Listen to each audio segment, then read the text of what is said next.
할렐루야. 2026년 2월 10일 목요일 아침입니다. 지난밤도 잘 주무셨나요? 성도들을 찾아가는 말씀, 오늘 말씀은 사무엘상 22장입니다. 22장, 굴에서 시작된 하나님의 공동체. 왜 하필 아둘람 굴이었을까요?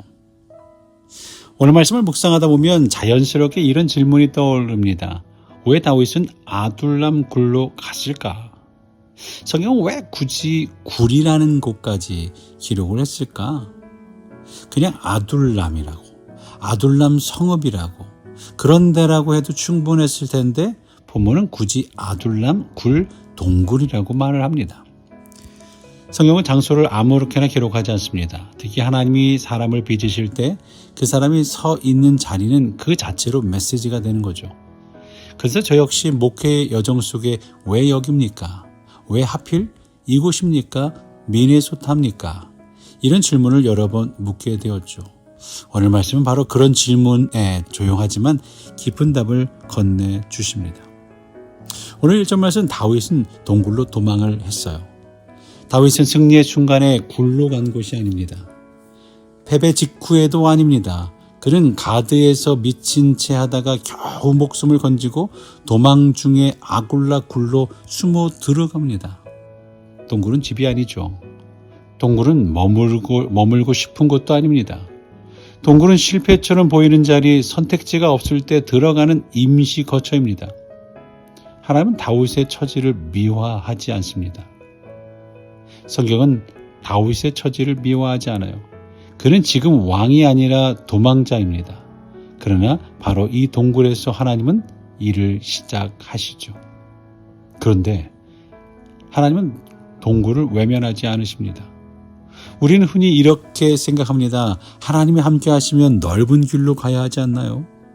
하나님의 사람이라면 최소한 안전한 곳에 있어야 하지 않나요? 아이스라뇨. 저 역시 미국에 올 때 한 권사님이 시편 18편 19절의 말씀을 붓글씨로 써주셨어요. 나를 더 넓은 곳으로 인도하시고 나를 기뻐하심으로 구원하셨도다. 그래서 넓은 곳 미국 큰 사역을 떠올렸죠. 그런데 오늘 말씀은 제게 이렇게 말씀해 줍니다. 하나님은 반드시 넓은 곳에서만 일하시는 분이 아니라는 것을 말이죠. 하나님은 다윗을 궁이 있는 곳, 궁이 아니라 굴에서 만나십니다.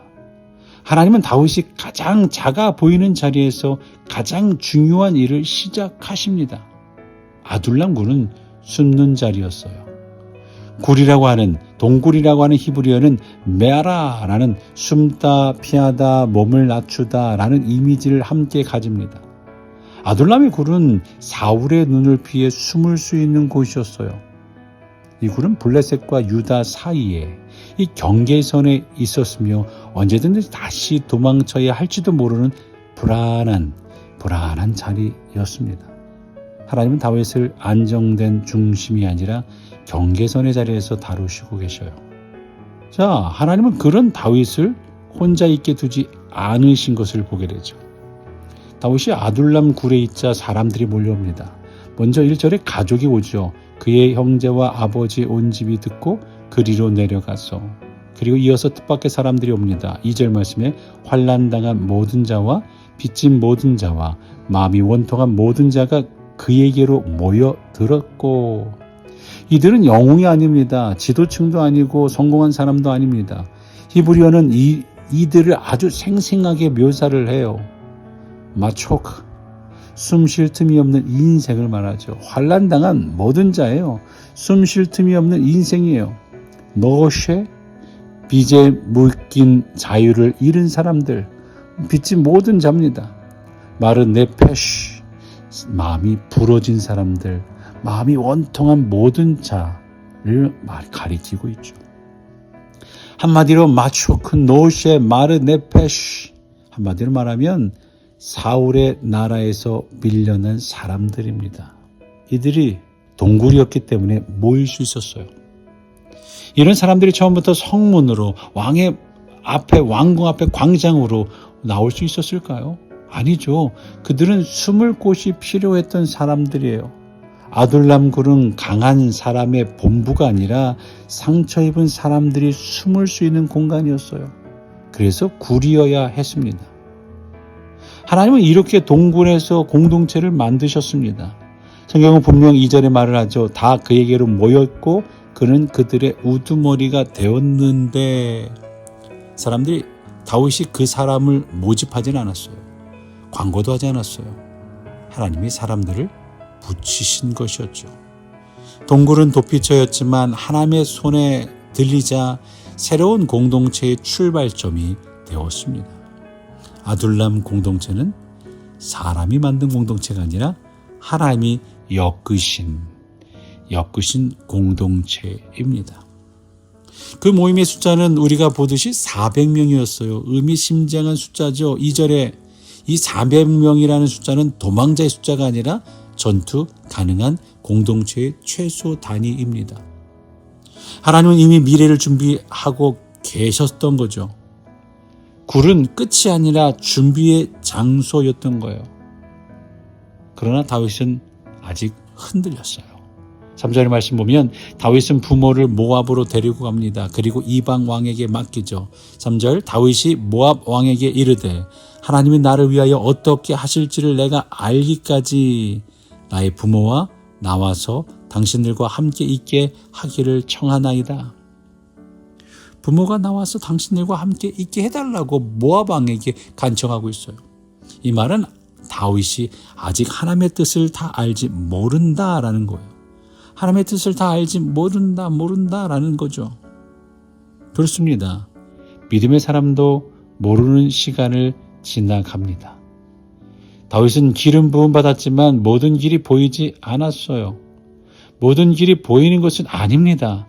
아직 길을 모릅니다. 믿음이 없어서가 아니죠. 믿음은 언제나 모르는 시간을 통과합니다. 굴은 바로 그런 자리예요. 아직 다 알지 못한 채 하나님을 신뢰하는 자리입니다. 하나님은 동굴에만 머물게 하지 않으셔요. 5절 말씀 보니 그러네요. 때가 되자 하나님을 말씀하죠.